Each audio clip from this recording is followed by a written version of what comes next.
Bonjour à toutes et à tous, ravi de vous retrouver aujourd'hui sur Cavissima pour partager un moment de dégustation. Je vous propose aujourd'hui une balade dans une région ensoleillée, direction le sud, la vallée du Rhône, plus précisément la partie méridionale et son prestigieux et historique vignoble de Châteauneuf-du-Pape. Nous allons ensemble déguster aujourd'hui le château Beaurenard sur le millésime 2011. C'est une propriété qui appartient depuis 7 générations à la famille Coulon. Le vignoble de la famille Coulon est en plein cœur de l'appellation, sur ces fameux terroirs de galets roulés, ces cailloux qui restituent la chaleur et la lumière pour une maturité optimale des raisins. En parlant des raisins, l'encépagement est constitué des 13 cépages de l'appellation Châteauneuf-du-Pape avec tout de même une forte proportion de cépages principaux, à savoir Grenache, Syrah, Mourvèdre et Cinsault.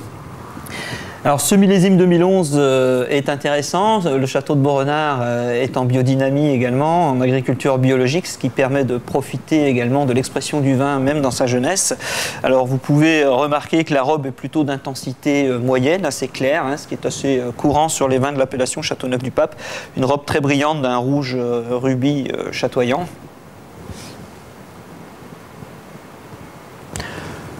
Le nez déjà puissant, expressif, nous dévoile des notes de fruits noirs très mûrs, avec également des nuances épicées. On va retrouver des notes de poivre, des notes d'épices plus douces comme la cannelle. Des nuances également de cacao, on est sur des arômes typiques des vins de la région. Le nez est charmeur, déjà très envoûtant avec une touche ensoleillée.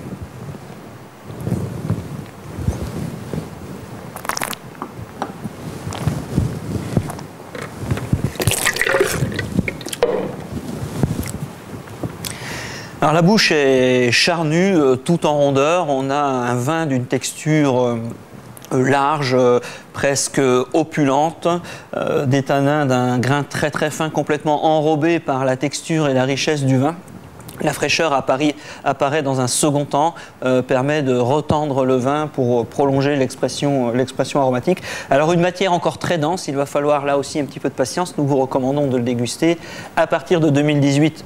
Jusqu'en 2028, on a des très grands potentiels de garde sur les vins de cette appellation et pourquoi pas en compagnie d'un plat qui sent le sud, un plat goûteux, un plat puissant. J'ai pensé à un tagine d'agneau aux olives noires. Une viande goûteuse, l'olive noire va rappeler ces nuances tapenades que l'on retrouvera également dans le vin à ce moment-là. Je vous souhaite de très bonnes dégustations sur Cavissima et je vous retrouve très bientôt.